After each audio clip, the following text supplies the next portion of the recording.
Welcome to another production of property Gupshup. आम routine में आप जब भी डीएच रावलपिंडी इस्लामाबाद से ट्रैवल कर रहे होते हैं तो आपने ये देखा है कि यहाँ पे खूबसूरत पार्क्स, मॉन्यूमेंट्स, खूबसूरत बिल्डिंग्स, घर और बहुत खूबसूरत इंफ्रास्ट्रक्चर डेवलप्ड है। लेकिन अगर आप डीएच इस्लामाबाद रावलपिंडी के कुछ और डिफरेंट एरियाज से गुजरें तो आपको ऊंची ऊंची पहाड़ियाँ नज़र आती हैं और आप ये सवाल भी कर सकते हैं कि क्या डीएच इस्लामाबाद रावलपिंडी की मैनेजमेंट ने ये पहाड़ियाँ खूबसूरती के लिए रखी हुई हैं। तो मैं आपको बताता चलूँ कि बेसिकली ये पहाड़ियाँ कॉन्फ्लिक्टेड एरियाज़ हैं और आम ज़बान में, हमारी ज़बान में इनको लिटिगेशन वाले एरियाज़ कहा जाता है, जिनमें लोकल्स और डीएच इस्लामाबाद रावलपिंडी की मैनेजमेंट के दरमियान कोई ना कोई कॉन्फ्लिक्ट्स होते हैं और डीएचए ने उसको एक्वायर भी नहीं किया होता, जिसकी वजह से वो डेवलप नहीं कर रहे होते। आम रूटीन में डीएचए हमेशा ये चाहता है कि हम इन एरियाज़ को एक्वायर कर लें, इनको डेवलप करें और मेन स्ट्रीम डीएचए में शामिल भी कर लें। लेकिन अगर कोई ऐसा बंदा है कि जो अपनी ज़मीन नहीं देना चाहता तो डीएचए उस पर कोई ज़बरदस्ती नहीं करता। और हमने देखा है कि डीएचए इस्लामाबाद रावलपिंडी में कोई ऐसी भी लिटिगेशन हैं जो पिछले 10-10, 15-15 साल से भी एग्जिस्ट करती हैं।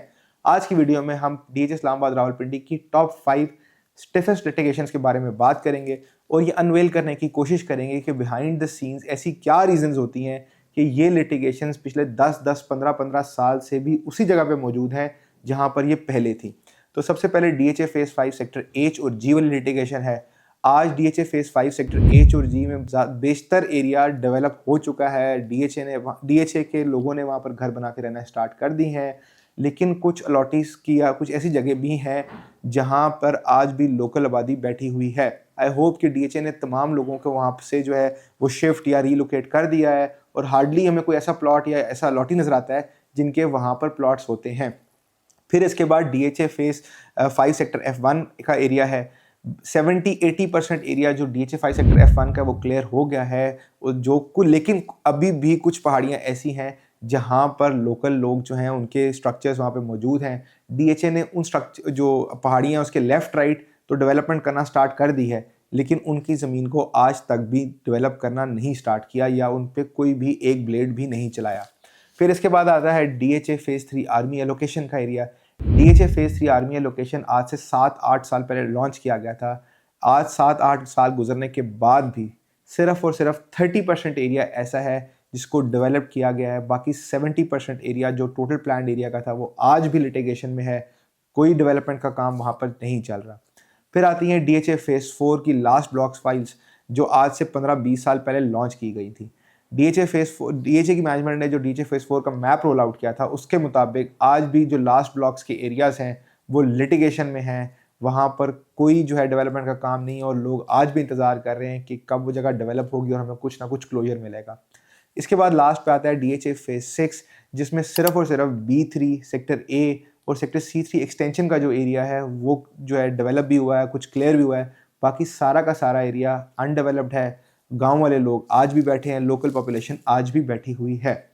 अक्सर ये देखा गया है कि लोगों के दरम्यान में तासुर पाया जाता है कि डीएचए की जो मैनेजमेंट है ना वो एक बहुत बड़ा कब्जा माफिया है। तो मैं आपको बताता चलूँ कि डीएचए की जो मैनेजमेंट है वो भी लोकल लोगों से ही ज़मीन खरीदती है। अक्सर हम लैंड प्रोवाइडर्स का नाम सुनते हैं। बेसिकली ये वही लोग हैं जो उन्हीं लोकल आबादियों के रहने वाले हैं। वो आम लोगों से ज़मीन खरीदते हैं, उस पीस ऑफ लैंड को कंसोलिडेट करते हैं और वो जुड़ा हुआ पीस जाके डीएचए को बेच देते हैं।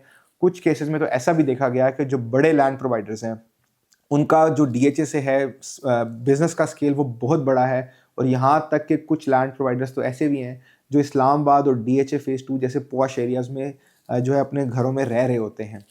फिर मैं आपको ये भी बताता चलूँ कि लोग ये भी कमेंट जरूर करते हैं कि यार डीएचए एग्रीकल्चरल जो है लैंड उसको एक्वायर करता है और उस पर डेवलपमेंट करता है। तो मैं आपको बताता चलूँ कि हमारा जो रीजन है ये पोटोहार रीजन है। हमने हार्डली कभी सुना होता है कि यहाँ से कोई बहुत ज़्यादा वीट की या राइस की प्रोडक्शन हो रही है।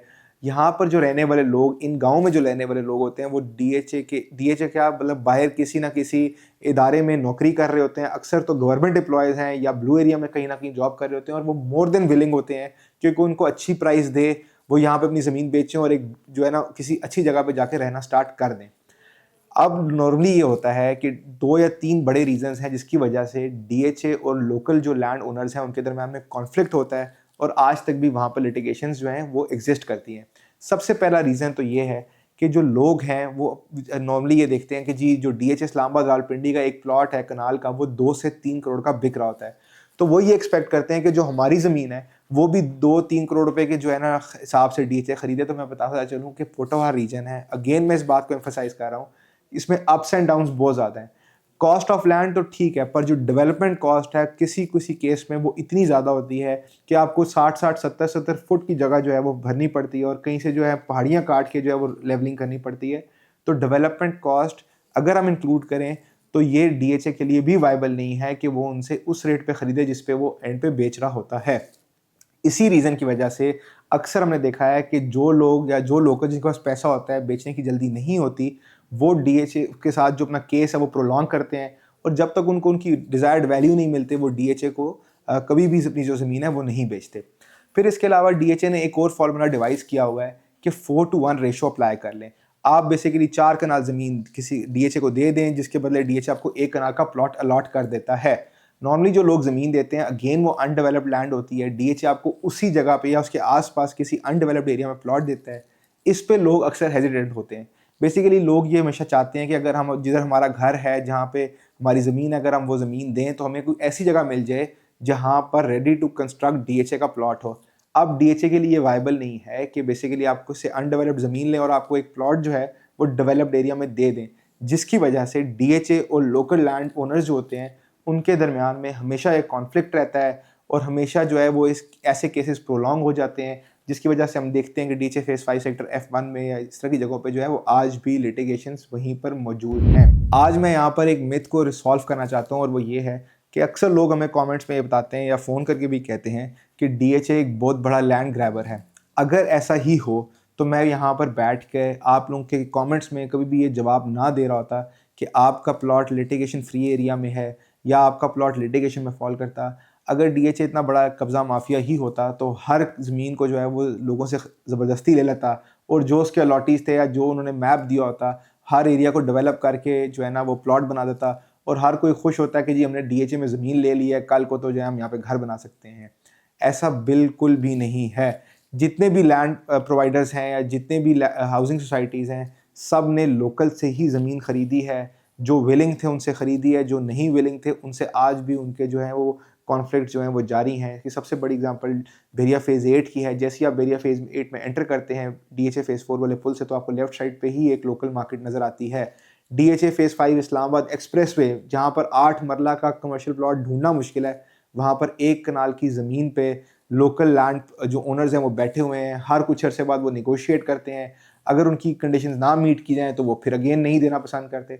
तो ऐसा नहीं है कि डीएचए जो है जिस ज़मीन को देखता है, उसको पसंद आती है, उसको ग्रैब कर लेता है। अगर कोई बंदा बेचना चाहे तो वो ज़रूर लेते हैं। येस, रेट ऊपर नीचे हो सकते हैं। आपका हमेशा डेडलॉक के बना रहता है कि जी सेलर को प्राइस नहीं मिली या बायर ने महंगा खरीद लिया।